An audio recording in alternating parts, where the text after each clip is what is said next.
What is up, family? We have another Patreon request. We got Cap Sud-Ouest, pays qatari, des vertiges, d'émotion, what?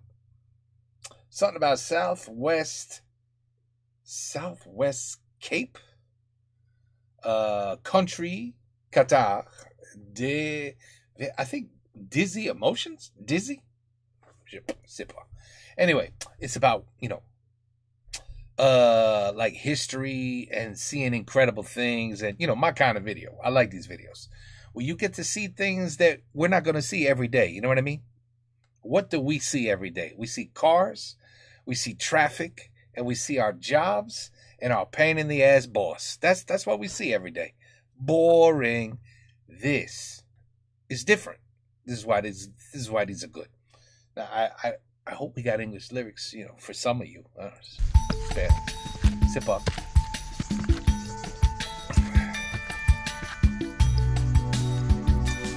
Une forteresse royale à l'architecture invraisemblable. A zigzag staircase. Whoa, right in the middle of nowhere. Perché sur un pic calcaire au milieu de montagnes abruptes. What? Un monument puissant, imposant, que l'on atteint après une longue et délicate ascension via un singulier escalier en chicane. On ne pouvait rêver meilleur endroit que Puylaurens, l'un des plus beaux châteaux en pays Qatar, pour vous donner envie de nous suivre dans une aventure aussi merveilleuse qu'inattendue. Au programme, Quéribus paye pertus d'improbables citadelles en plein ciel, mais aussi et surtout de belles rencontres. Car ce département de l'Aude, avec son histoire tourmentée, sa culture occitane et ses paysages sauvages, ont toujours poussé les hommes à aller au bout de leurs rêves, cap sur le pays Qatar, des vertiges d'émotion. To think man made that. And where they made it. And how the hell do you even get the material where it is? I mean, it's just unbelievable when you just think about it. I mean, look at that. It is the mountain.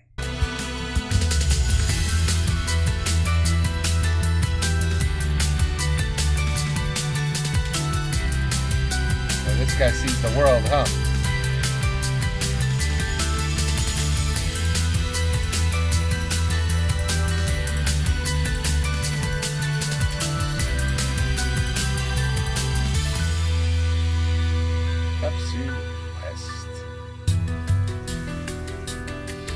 Ça, c'est beaucoup de vin.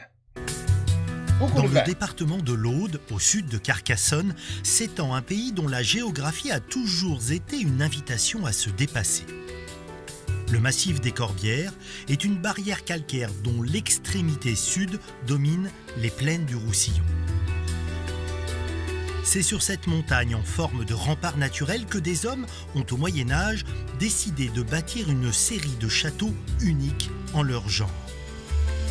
L'une des plus incroyables citadelles du vertige est ce nid d'aigle qui épouse parfaitement les contours d'un piton rocheux au point de faire corps avec lui, Quéribus. I mean, look at that. Wow. C'est un château qui se mérite, hein, David. Quéribus, c'est quoi? C'est un peu le château des superlatifs? C'est le château essentiel de tout le système de défense du pays. C'est le château perché sur son piton. Là, il a une silhouette unique. Et c'est la vigie. C'est lui qui donne le signal, qui surveille, qui gère un peu tout l'espace depuis ce piton rocheux exceptionnel. Je peux pas ne pas avoir une pensée pour ceux qui voulaient partir à l'assaut. Quand je vois déjà comment ça demande des efforts pour l'atteindre en tant que simple touriste. Je pense que ce type de château, avant l'artillerie à poudre, ça n'a pas trop été attaqué. Non. Non. On a l'habitude de dire que Quéribus est un château cathare, mais le terme est impropre. Il est plus exact en effet de parler de château en pays cathare. car ces bâtisses, qui ont certes servi de refuge aux adeptes du catharisme persécutés, sont devenues par la suite des forteresses royales totalement rénovées quand ce territoire a basculé au XIIIe siècle dans le royaume de France.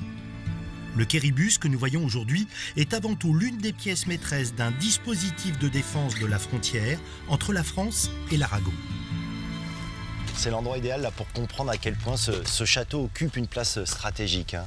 Ah ben là, il y a encore les traces de l'histoire dans le paysage. On a en face les châteaux catalans qui marquaient vraiment directement le château de Quéribus, qui le surveillait. On voit encore les traces là. 3 châteaux, Trémoine, Forçat-Réal, Tautavel là-bas. Et puis on voit aussi, et ce qui est intéressant, la frontière actuelle. La crête bleutée là-bas des Alberts, c'est la frontière actuelle avec l'Espagne. On voit donc qu'il a fallu Oui, Catalan, Cadaqués. 400 ans de combat pour que la France arrive à aller un peu plus loin vers le sud. Il y a une question quand même qu'on se pose dès qu'on vient ici, c'est comment on a pu construire un château à cet endroit. On sait, par exemple, la pierre, elle vient d'où?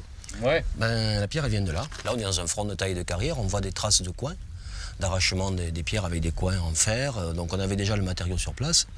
Après, il y a toujours eu un château ici. Donc on récupérait une partie des matériaux de l'ancien pour refaire le nouveau. Ça se faisait avec une organisation intelligente, en utilisant au maximum les ressources naturelles. Et c'est ça qui est chouette, c'est qu'on arrive à faire des choses qui sont des prouesses techniques, avec des moyens tout à fait simples. La construction est tellement efficace que... Tout à fait simple. What? C'est pas tout à fait simple pour moi. Finalement, avec peu d'hommes, on peut tenir le siège. Tout est fait pour qu'avec peu d'hommes, on tienne le siège. L'intérêt de mettre peu d'hommes, c'est qu'on a besoin aussi de peu de ravitaillement. Les citernes sont largement suffisantes pour une quinzaine de personnes. Les réserves alimentaires, pareil. Si on met 300 personnes ici, il faudra les nourrir. Ça va fragiliser le site.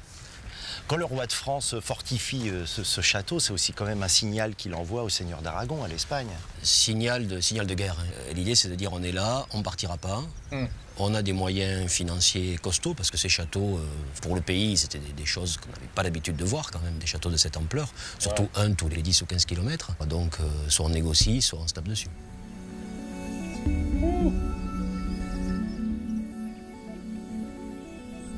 Amazing. It's amazing.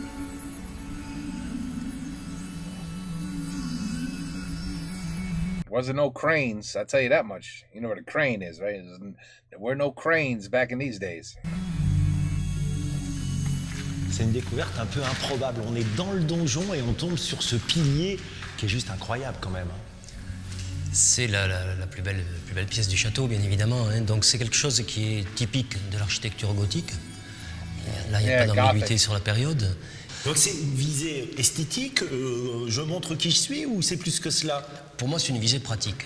En fait, on a ce donjon qui est une pièce importante du château.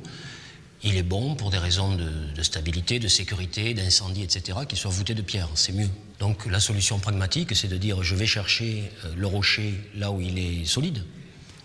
Je bâtis un soubassement. Et puis, sur ce pilier, je fais venir 4 petites croisées d'ogives, faciles à maîtriser, faciles à gérer, qui vont soutenir la voûte. On comprend ici également que ce château de Quéribus, c'est une accumulation de périodes, de construction sur des constructions. Oui. De toute façon, le château apparaît dans les textes au XIe siècle, donc ça ne veut pas dire qu'il n'existe pas avant, ça veut dire qu'on a une première mention au XIe. Les fouilles archéologiques qu'on a pu mener sur d'autres sites montrent bien que très souvent, ils sont même beaucoup plus anciens. Et donc, l'épisode cathare, l'épisode royal, etc., ça s'inscrit dans une continuité du bâtiment.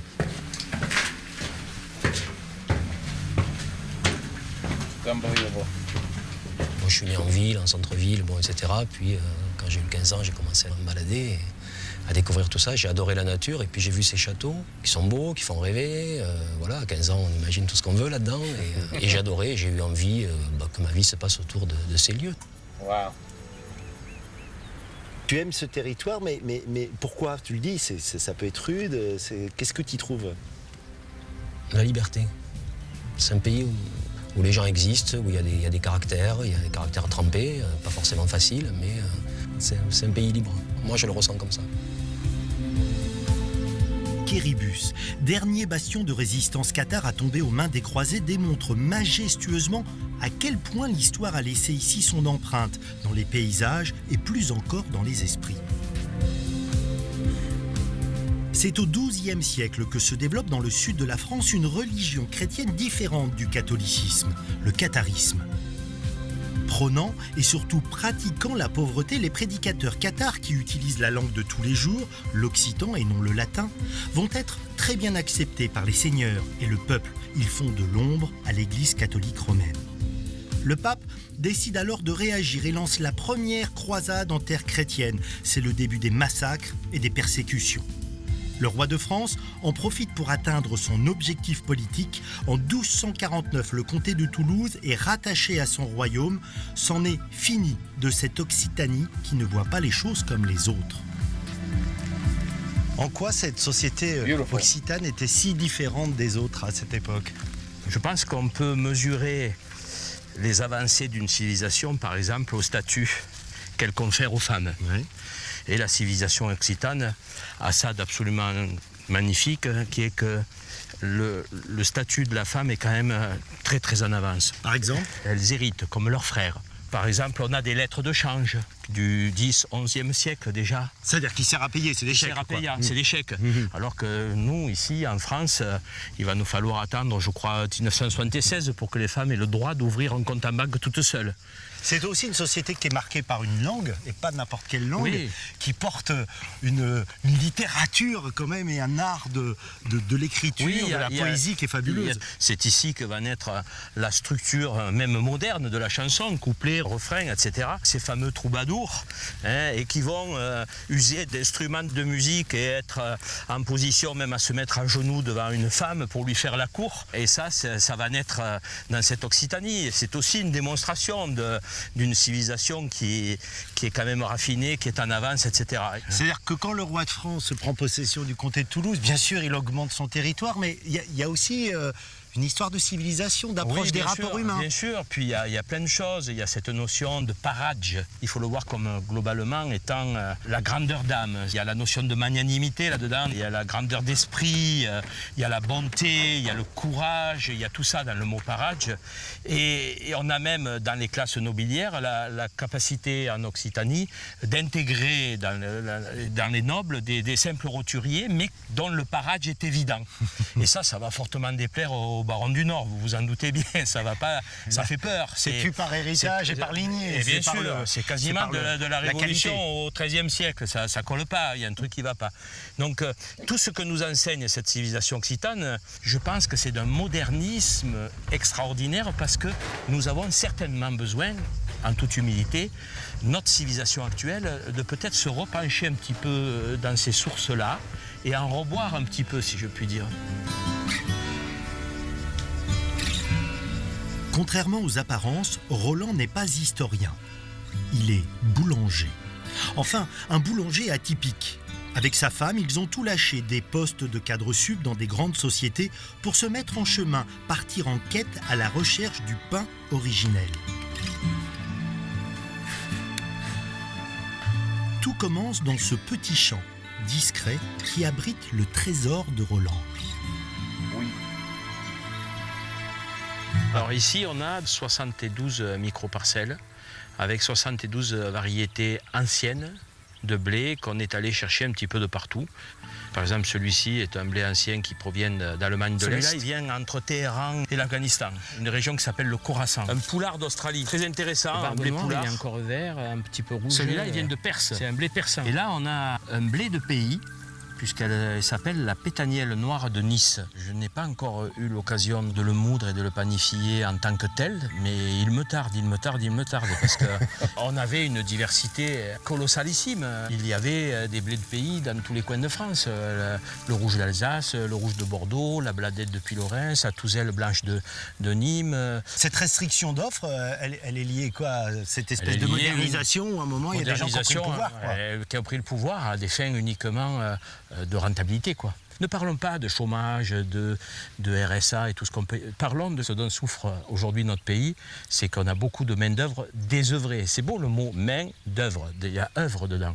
Et donc je suis absolument convaincu que si on leur donnait accès à une œuvre, et surtout si c'est une œuvre qui est liée à la nature, ils iraient beaucoup mieux.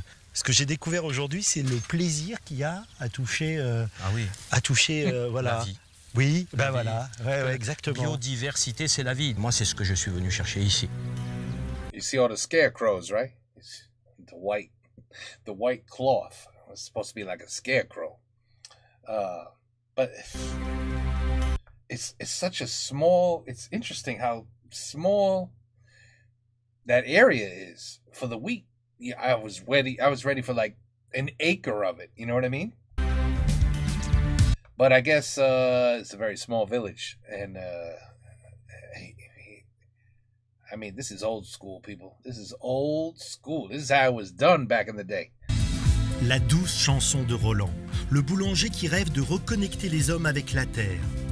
Une quête quasi philosophique qui plonge ses racines dans ce territoire, les Corbières.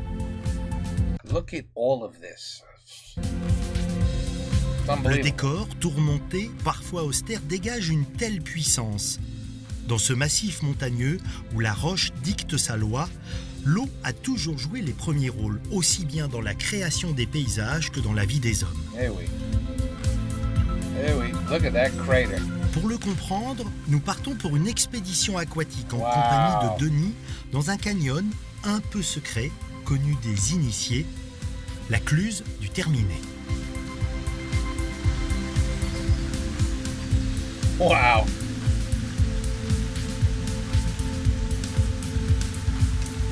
Huh.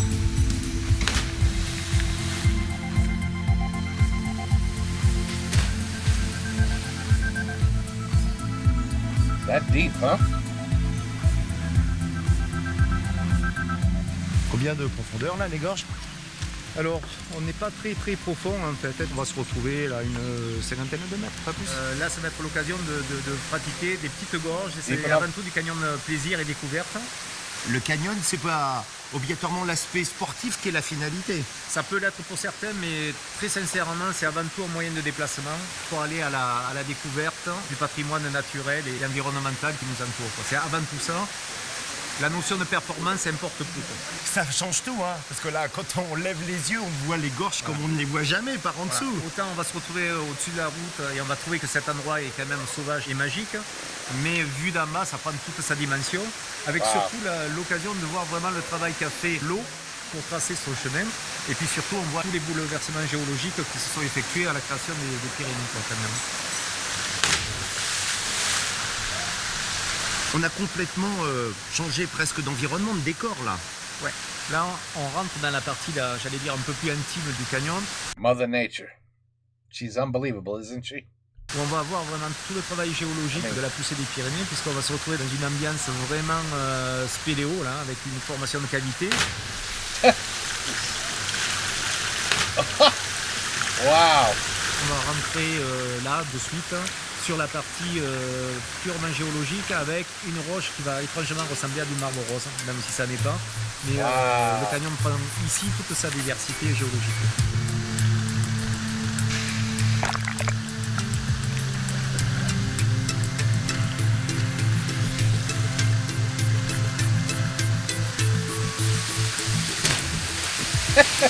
C'est pas mal ce que tu nous as réservé pour finir. Il y a combien de hauteur là? Alors pour ce petit final, et là c'est officiel, on a un petit 9 mètres, il n'y a rien d'obligatoire. Mais voilà, on peut toujours dans ce canyon se faire plaisir à sa juste motivation. Et là pour le coup, sa juste motivation, ça va être 9 mètres.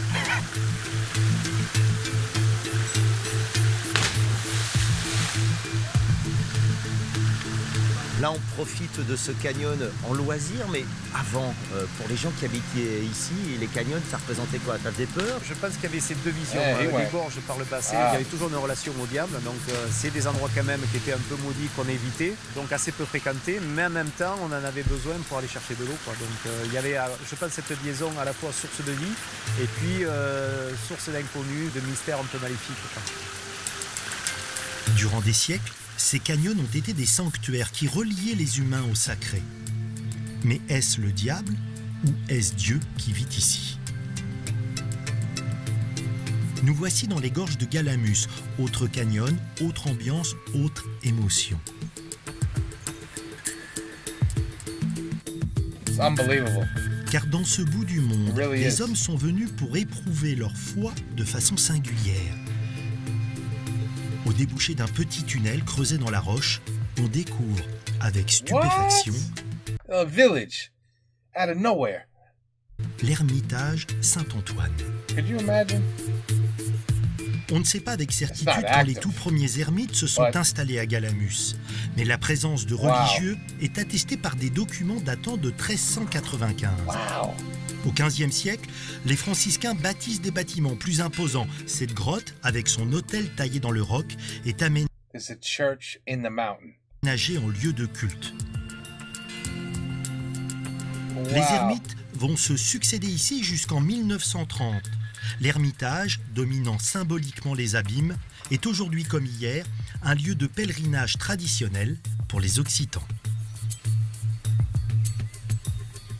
Retour à Cucugnan, un ancien village fortifié du XIIe siècle au pied de Quéribus.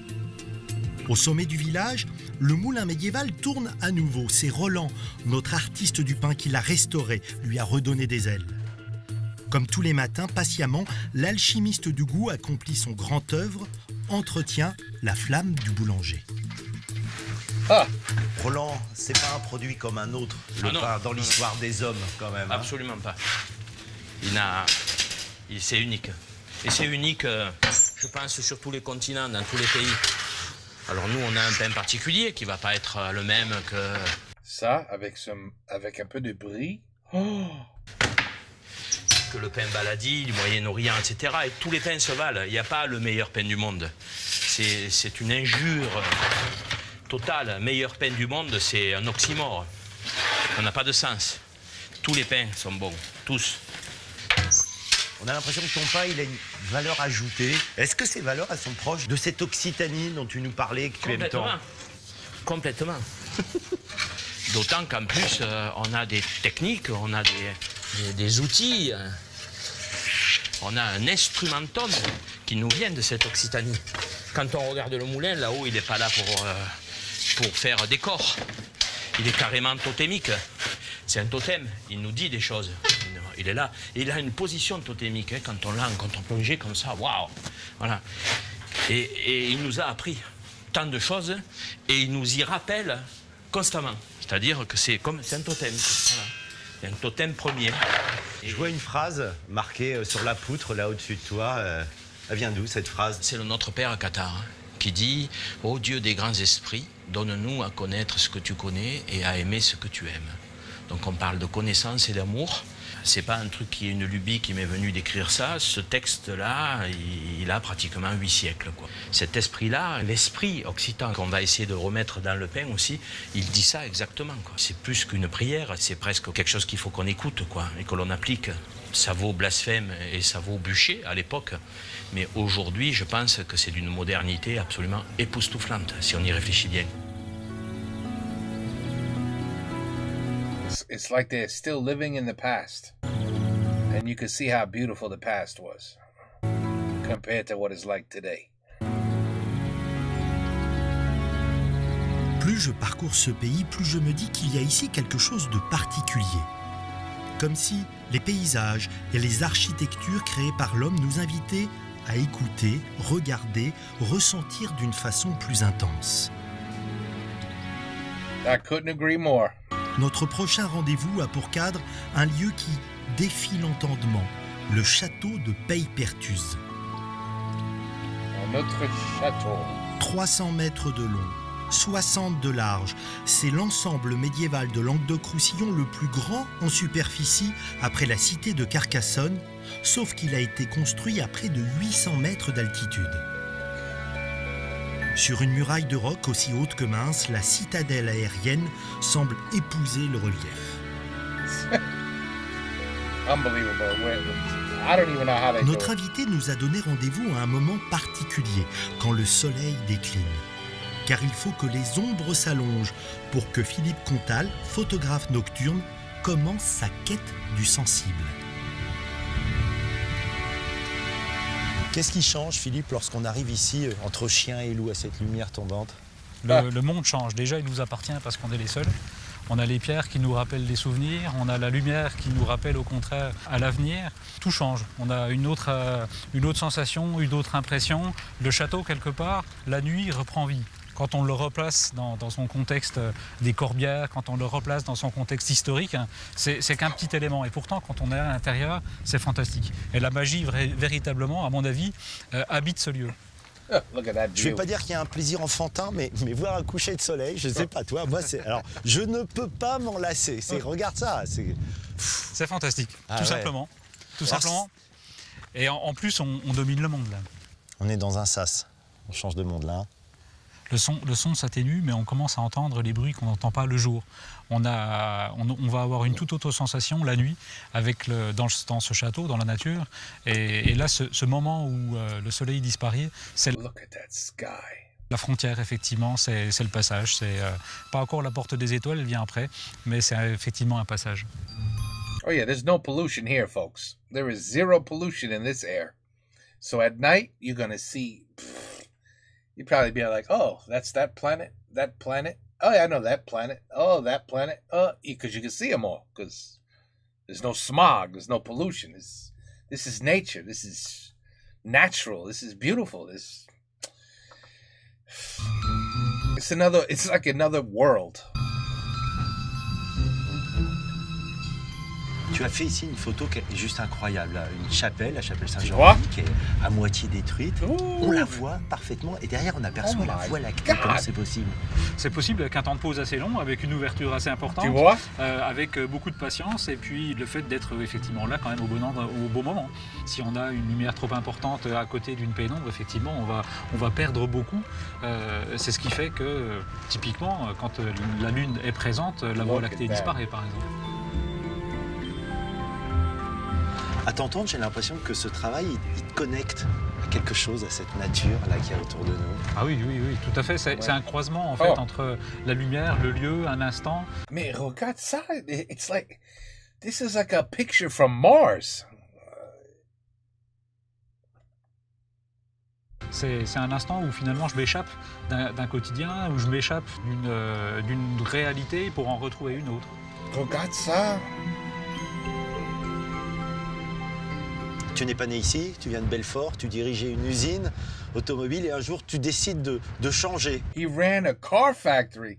De venir là, vivre ta passion, c'est un vrai parcours. Ça s'est fait en plusieurs étapes, mais effectivement, il y a eu une mutation, il y a eu une transition assez importante avec un changement de territoire, un changement de passion, un changement de métier, un changement de vie. Pour la petite anecdote, quand on arrive depuis Narbonne, on a un panneau qui titre « Vous êtes en pays Qatar », pour moi ça veut dire « Bienvenue chez toi ».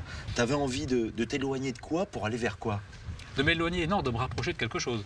Mon vrai défi, il n'était pas de m'éloigner et de claquer une porte, mon vrai défi, il était de me retrouver moi-même. La France est un pays qui ne vend pas de châteaux, mais pourquoi particulièrement ce sont les châteaux Qatar qui t'ont attiré? Je n'ai pas de réponse objective à apporter. Le fait est qu'effectivement, je me sens attiré, non pas par l'histoire ou la religion Qatar, mais parce que peut-être les pierres, peut-être qu'il y a une résonance en tout cas qui se manifeste en moi. Je n'ai pas de raison, mais je me sens bien. Yeah, I would feel good too. Rien que le fait que tu dis ça, c'est probablement la raison d'ailleurs. Oui, voilà. Because you feel good. Probablement. Installé à l'extrémité de la forteresse, sur cet éperon rocheux bâti au-dessus du vide, on pourrait presque se croire sur la proue d'un vaisseau de pierre qui naviguerait sur un océan d'azur. Indéniablement, ces châteaux, ces paysages sont des lieux qui font fonctionner l'imaginaire, sans doute parce qu'ils racontent la grande histoire, celle des Qatars, des rois de France, mais aussi la petite, celle que chacun d'entre nous invente en explorant ces lieux. C'est cela, la force des grands sites. Nous accueillir avec bienveillance, faire de nous des acteurs contemporains tout en nous reliant au passé.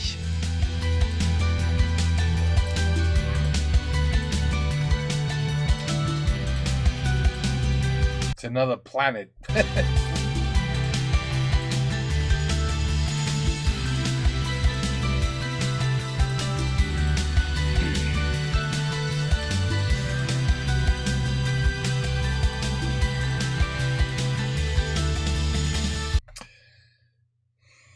It's unbelievable, people.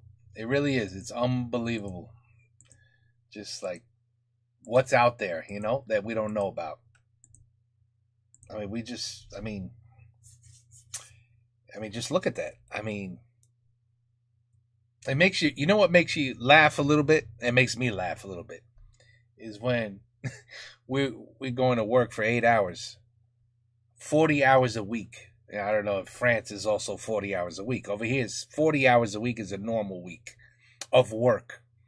And we come home and we complain. Oh, 8 hours. Oh, so good to be home and relax. It was such a... Oh, I was in the office sitting at a desk for 8 hours. It was terrible. Do you think this took 8 hours a day to do things like this? Do you know the amount of work that was involved to create things like this back in those days with almost no machinery? I mean, my guess is double, maybe 16-hour days. And then when you were done, you ate and you went right to sleep, and then you got up and guess what? You did it all over again until the job was completed. And today, I don't think our society could handle this kind of work. You know, this kind of accomplishment of I want to make this. I want to build this. I want to make it the best it can be. I want to create something incredible on a mountain where no one can reach it. But this is where we're going to build, at the peak of a mountain. I mean, who's gonna do something like that today? Huh? Without cranes and cement trucks and about 1,000 workers, you know. It's not the same, is my point. It's not the same. It's a whole different way of thinking to even...